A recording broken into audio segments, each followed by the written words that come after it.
Ah, l'aventure. La grande ou la petite commence souvent par un arrêt. Pourquoi s'arrêter? Pour faire le plein, pour aller plus loin. Voyager et vivre de belles aventures. Nous sommes le mardi 3 septembre et là je me dirige à Salon-de-Provence, point de départ du road trip, où Jacques a prévu un joli parcours et nous roulerons ensemble sur environ 1800 km. Nous sillonnerons les Alpes de Haute-Provence, le Mercantour, traverser le Queyras, la Savoie, bref, des montagnes d'école et de beaux panoramas.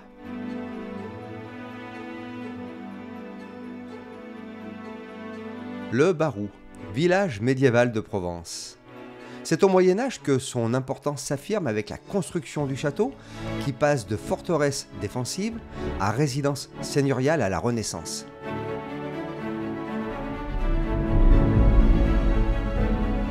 Mentionné au XIIe siècle sous le nom de Barou, signifiant lieu élevé, le Barou est aujourd'hui un village paisible, offrant à ses visiteurs un voyage à travers le temps avec ses ruelles pittoresques.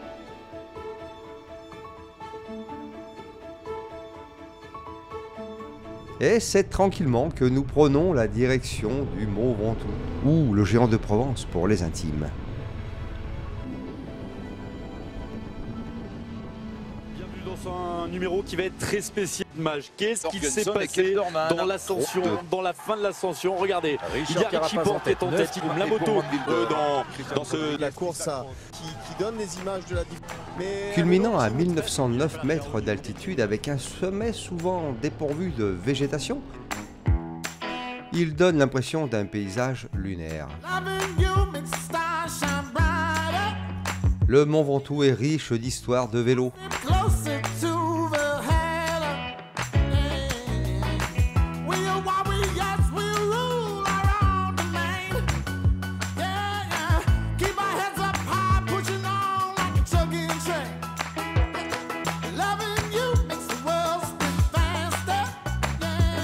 Dominant la région environnante, il offre des vues panoramiques spectaculaires sur la Provence, les Alpes et même la Méditerranée par temps clair. Mais pour les coureurs cyclistes pro, pas le temps d'admirer le paysage, le sommet se mérite. Pourquoi je viens pas toutes les semaines? Bah oui, hein. Bon, ils sont bien là. C'est parti.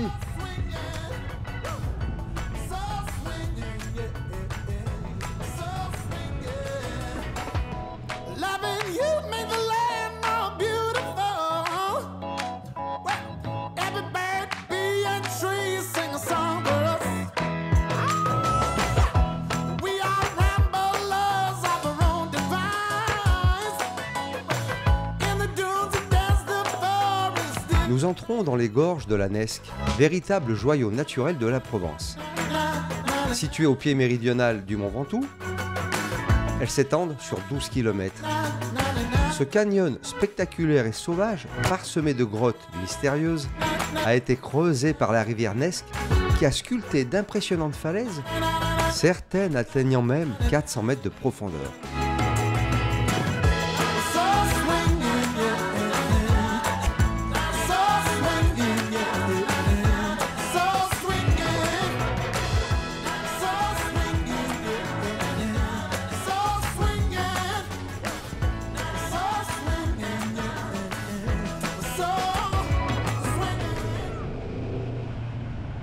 Voilà, c'est un exemple. On enchaîne les tunnels, là, en falaise.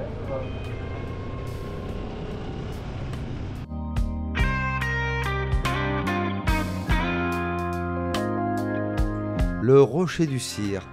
Un arrêt au belvédère de Castelleras s'impose pour admirer ce majestueux rocher.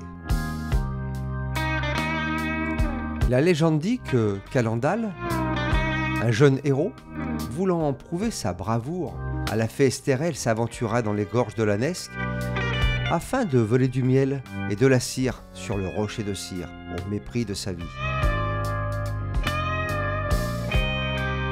Après avoir étouffé les abeilles la nuit, il est attaqué au matin mais s'échappe.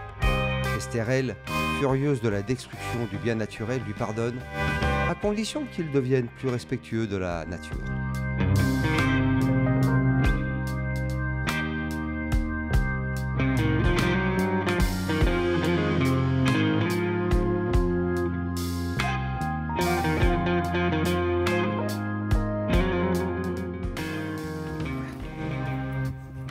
Bah attention, on est filmé.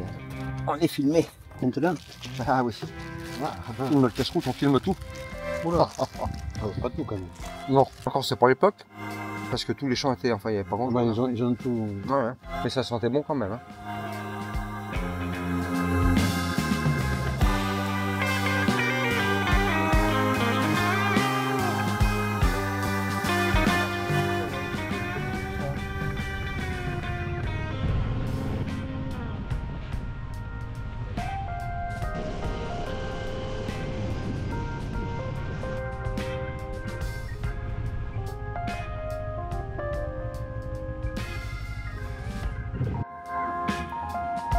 Village tranquille comme ça là. Petite pause bière. Bah. À la bonne on traîne. Nous sommes maintenant dans le département du Vaucluse à Entrechaux, qui était surtout un point de discorde entre les maisons de Toulouse et les évêques de Vaison au Moyen-Âge. Je ne vais pas te parler du château, mais plutôt des découvertes paléontologiques dans les grottes et abris sous roches de la région. Les grottes, en effet, ont révélé des traces de tortues, castors, cerfs géants, ours, hyènes et panthères, témoignant d'une riche faune préhistorique dans la région.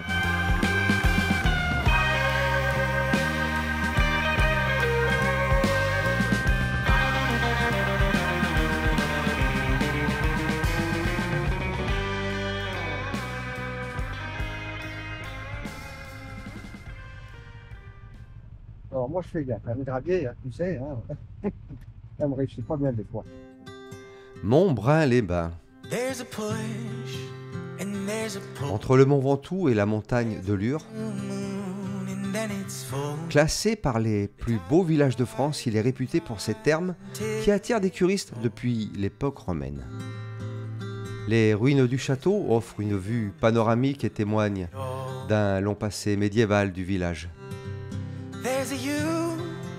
Les rues en calade, avec ses ruelles pavées et les maisons en pierre, ajoutent au charme pittoresque de Montbrun-les-Bains. Le beffroi, monument médiéval du XIIe siècle, autrefois une tour de défense, est aujourd'hui la tour de l'horloge du village.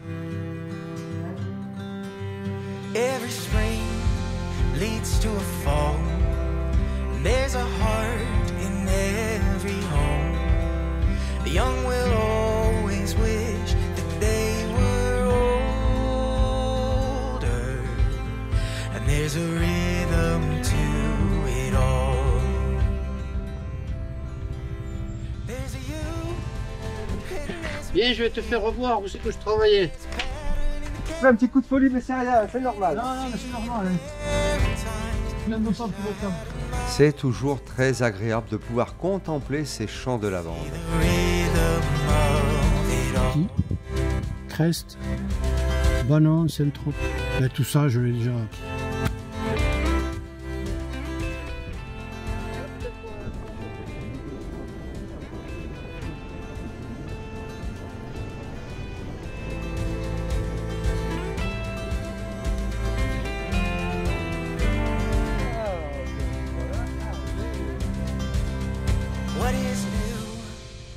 Bon, ben nous voilà arrivés au camping. C'est plutôt tranquille. Puis là, ben, on est en train d'installer le campement. Alors moi, j'ai déjà bien avancé. Jacques est en train de finir là-bas avec la Land Rider. Bon, la Land Rider est montée. Bon, c'est vrai que c'est quand même pratique, hein, et c'est vrai que ça fait quand même une belle surface à l'intérieur.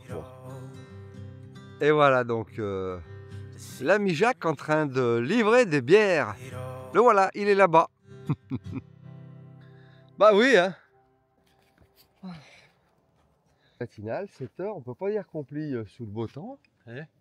Hein, j'explique un peu ce qui se passe. Ah ouais, c'est bien tout couvert, c'est dommage, bon, ma foi. Hein.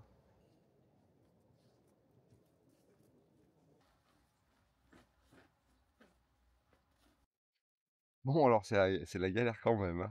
On vient de passer à la douche, là, et on a des badges. Ouais, un petit truc comme ça, là, pour badger, pour qu'on ait 6 minutes d'eau. Normalement, on avait 6 minutes d'eau hier et 6 minutes d'eau aujourd'hui. Alors déjà, ce matin, douche à l'eau froide, bon matin, bon, pourquoi pas, mais enfin, il fait pas très froid, mais enfin, pas super agréable. On n'est plus habitué, tu vois, dans nos civilisations. Et puis, bon, moi, j'ai eu le temps de me laver, ça a été, mais il y avait plus d'eau non plus, enfin, c'était juste. Et puis Jacques, lui, il est sorti de la douche tout en savon.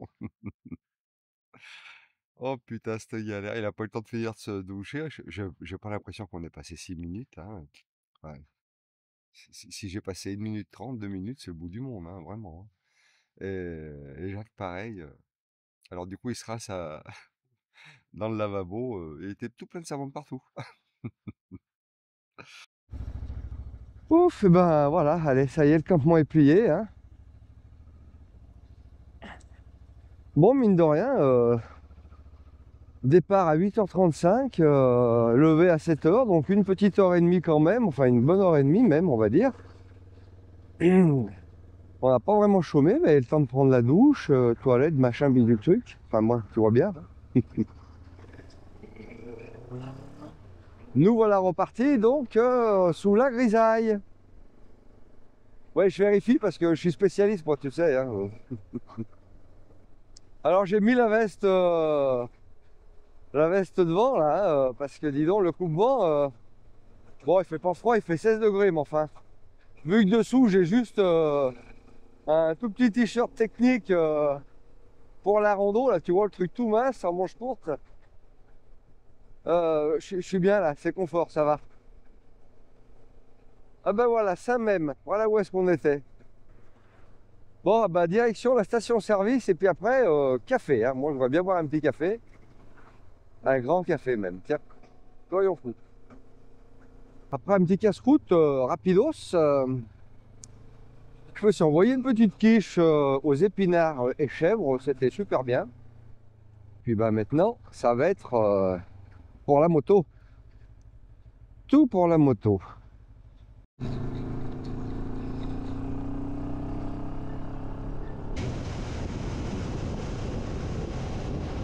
Ah, les jolis champs de lavande.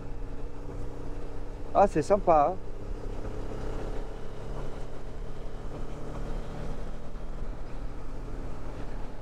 Bon, on attaque un peu des petites gorges, on dirait.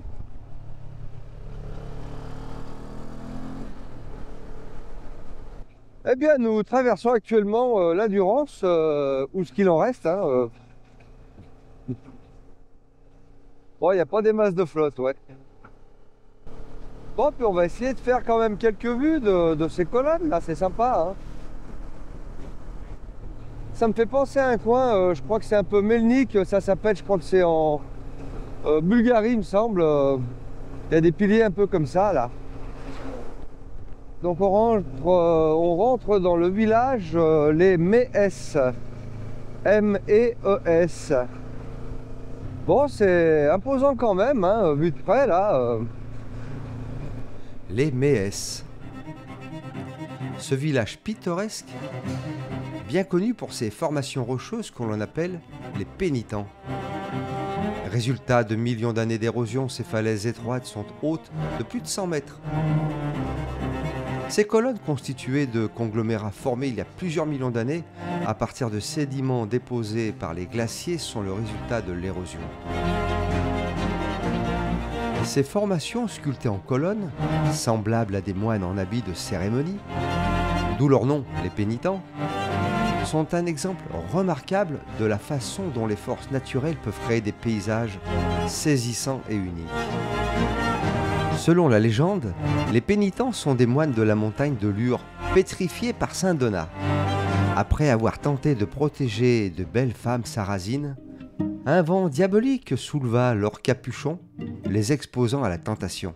En punition, ils furent frappés par la foudre et transformés en pierre, formant ainsi les pénitents.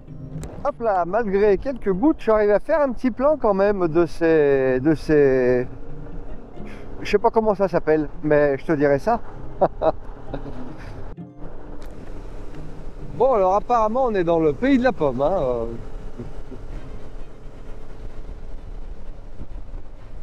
Bon, on a vraiment un joli paysage. On est à environ 8 km de Sisteron. Sisteron, surnommée la porte de la Provence. Passage naturel entre les Alpes et la Méditerranée, en fait une place forte dès l'Antiquité. La légende raconte l'histoire d'une fée nommée la Baume, qui, lorsqu'une armée menaçait la ville, utilisait sa magie pour créer un épais brouillard autour de Sisteron, rendant la citadelle invisible, empêchant ainsi les envahisseurs de la trouver. La légende raconte que plusieurs attaques furent ainsi déjouées.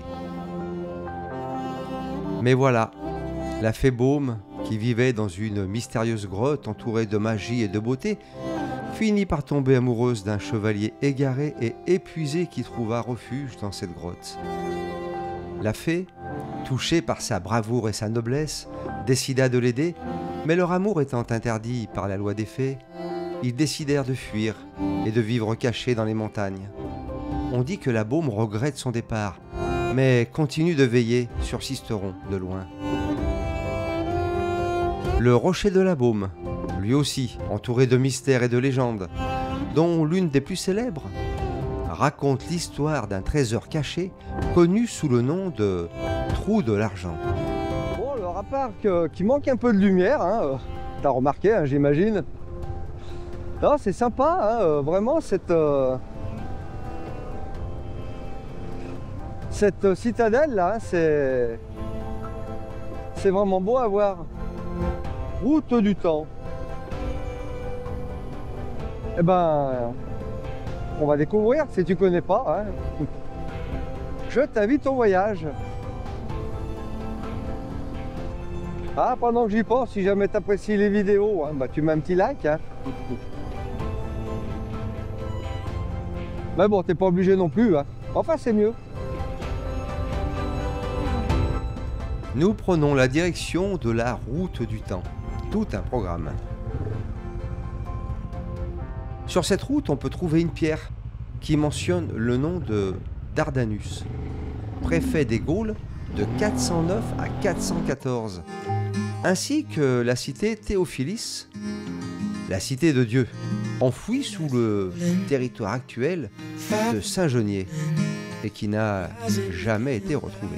Ce trajet d'environ 40 km en suivant la D3 et la D951 serpente à travers des vallées pittoresques passant par des petits villages provençaux avec un charme magnifique. Je me suis arrêté 2 secondes là pour te faire voir un peu le décor parce qu'après tu vas dire oh mais elle ne nous a pas tout fait voir alors Je te mettrai la route là quand même hein, parce que ouais si t'es dans le coin c'est vraiment le truc à faire là au-dessus de Sisteron là ouais c'est vraiment une belle route. Il ne manquerait plus qu'un petit coup de soleil là et hop. Allez, on reprend la route. Cette route nous offre des panoramas sur les montagnes environnantes, les gorges de la Durance. Seul un bel ensoleillement aurait pu donner un peu plus de vie à ces beaux panoramas.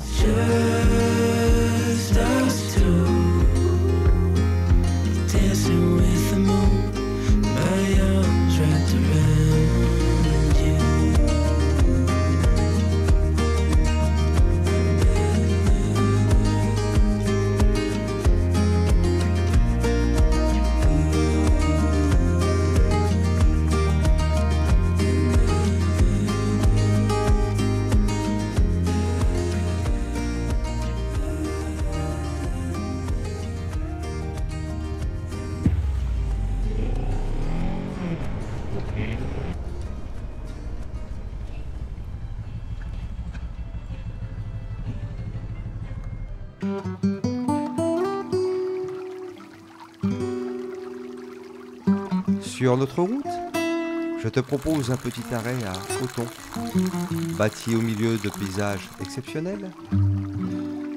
ce petit village profite d'une situation privilégiée et offre un véritable havre de paix.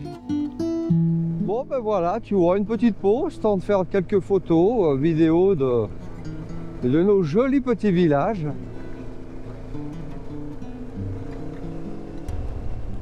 Ah. Donc Jacques, j'ai l'impression qu'il va s'arrêter pour le casse-croûte. Ah oui, ben, pour qu'on reste heureux, il faut qu'on mange quand même de temps en temps. Hein.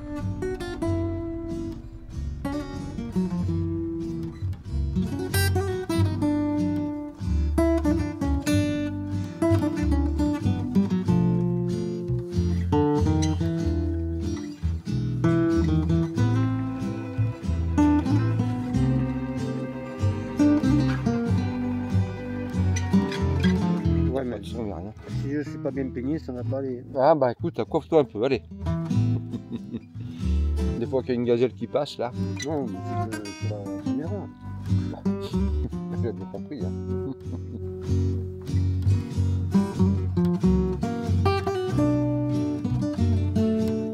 Voilà, et donc j'ai la casquette de la chaîne de Motard Heureux. Ma fille qui m'a fait ça avec le t-shirt. Bon, le t-shirt il est dans la liste de rangée tranquille, hein, je ne vais pas l'abîmer. Oh là, plutôt sympa.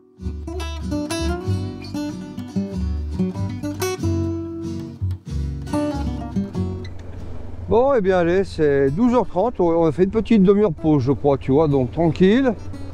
Petit casse-croûte tranquille, et puis bah, on continue à descendre notre col en direction toujours de Draguignan. Bon, plutôt sympa le panorama, hein.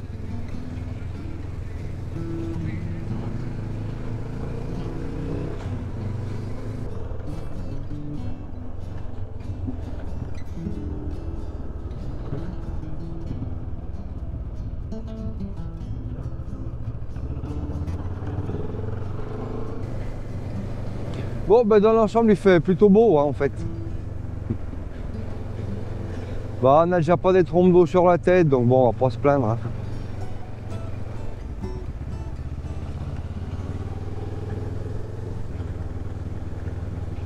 Bon, et ben on a quand même l'impression que ce pont est pas tout jeune. Hein. Malheureusement, nous n'aurons pas la chance de parcourir la route des Clus.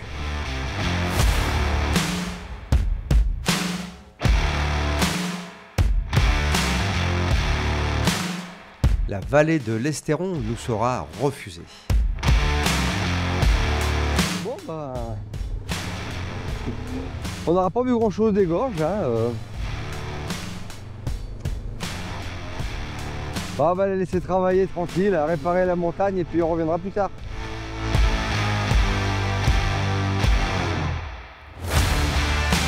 La dalle aux Ammonites à Digne-les-Bains.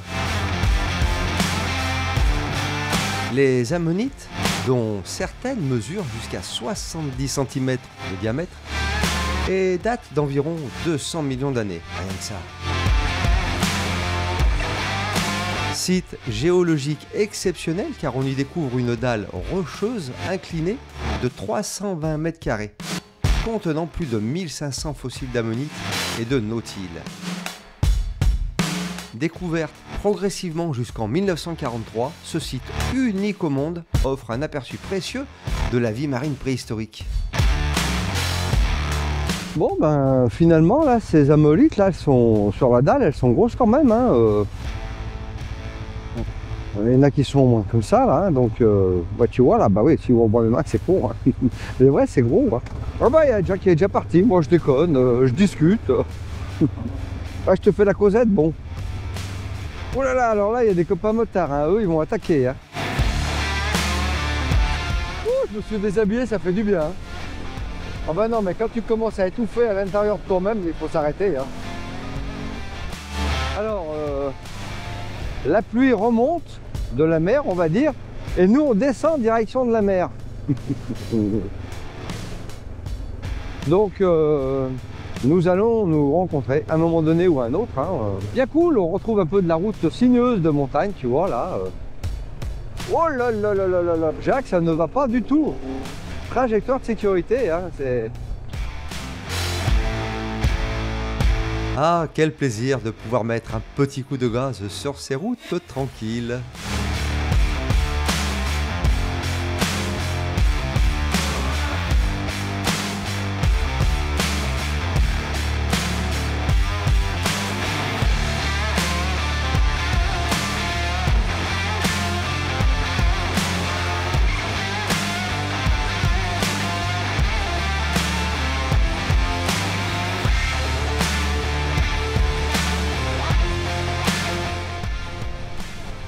Ah, un petit coup de gaz de temps en temps, là, tac.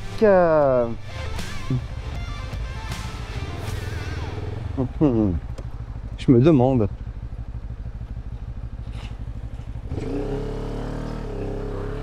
Bon, ça doit passer, non?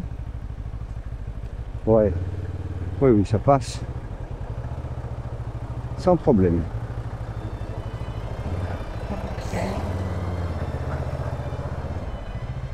Bonjour. Bon courage, travaillez bien.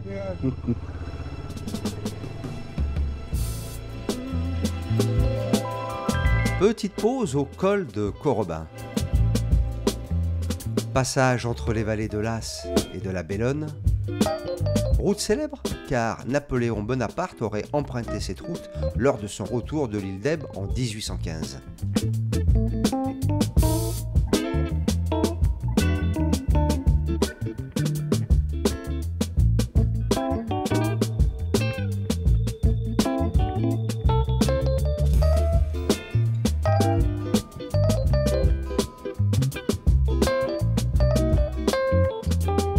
Qu'est-ce qu'on nous dit Ah bah le Verdon, incroyable, ah bah oui alors.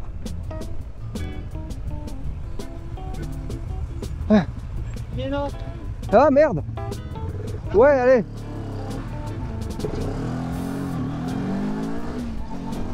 Ah ouais, dis donc. Et nous voici maintenant devant l'une des plus célèbres rivières des gorges du Verdon. La rivière et ses gorges constituent un site naturel d'une beauté saisissante, offrant à la fois des paysages grandioses et des routes magnifiques. Lieu incontournable pour quiconque souhaite se dégourdir les roues dans les Alpes de Haute-Provence.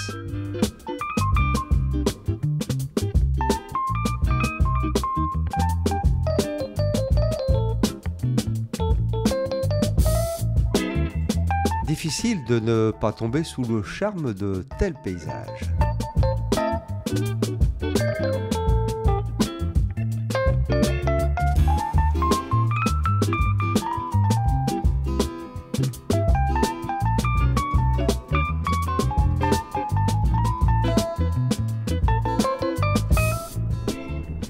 Bon ben voilà, quelques plans du Verdon. En plus, t'as vu, il y avait un petit rayon de soleil, hein, c'était le moment ou jamais.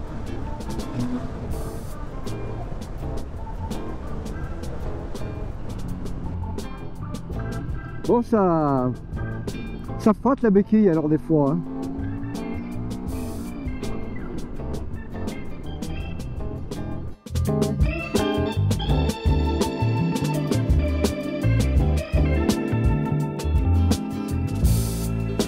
Donc là, ça fait un bon moment qu'on descend, hein, par cette petite route qui est sympa. C'est vraiment pas large, hein, tu vois, hein, mais ça croise quand même avec les bagnoles, il n'y a pas de problème. Bon, par contre, il y a intérêt à faire gaffe dans les épingles comme ça, là, parce que si ça monte dans l'autre sens,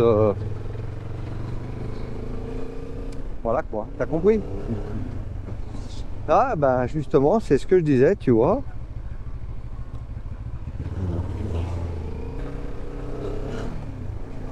Ouais, j'essaierai de mettre la route en commentaire, c'est bien, je trouve. Bon, par contre, la couleur de l'eau, hein, c'est plus trop si c'est vert ou bleu. Je crois que ça doit être turquoise, ça s'appelle. Mais non, c'est vrai que des codes, mais il y a des endroits, là, des moments, c'est magnifique. Hein.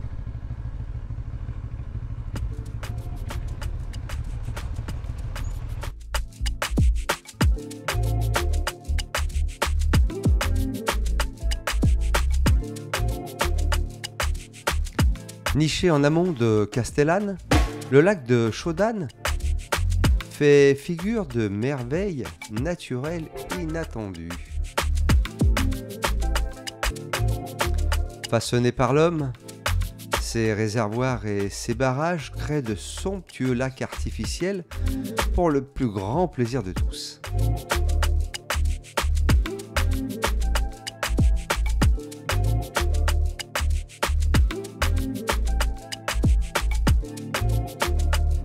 Bon ben, allez, on rentre dans les Alpes-Maritimes. Ah, il y en a des Alpes hein, quand même, hein, entre celles de Haute-Provence, les Alpes du Nord, du Sud.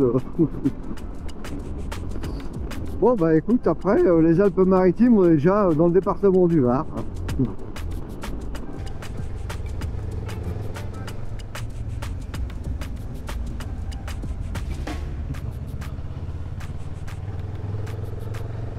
Ah bah c'est un petit village, hein. Je voulais te faire voir, c'est joli. Ouais, c'est petit. Ah d'ailleurs c'est pour ça qu'on dit que c'est un petit village. Hein. Sans moi après on dirait une ville. Ah où on va? Ah mais on est peut-être arrivé au camping alors du coup. Bon en même temps il fallait bien qu'on arrive un jour. Hein. Auberge de la Bruyère. Ah on va peut-être au restaurant alors.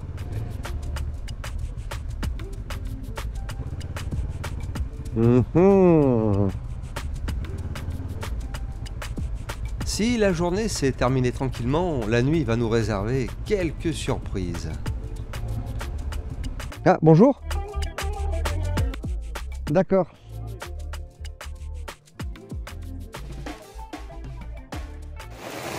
Bon, c'est le déluge complet.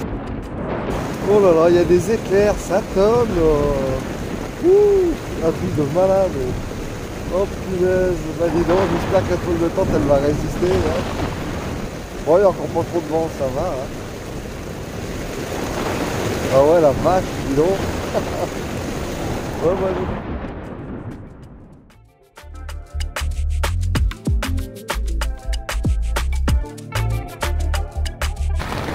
Bon alors on est en plein déluge là,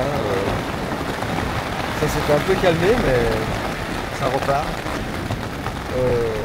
La toile de tente est bien mouillée dedans là, je ne sais pas par où elle est passée exactement. Le sol doit plus être trop étanche. Autrement toute la partie tente elle-même ça va. J'ai pris des gouttes d'eau un peu mais il faut dire que ça tournait tellement fort là. Je sais pas combien on était de colonnes d'eau, hein, 2000, 6000, j'en sais rien mais... Oh là là, putain, qu'est-ce que c'est tombé. Incroyable. Hein. Ah bah les trompes d'eau, hein, littéralement.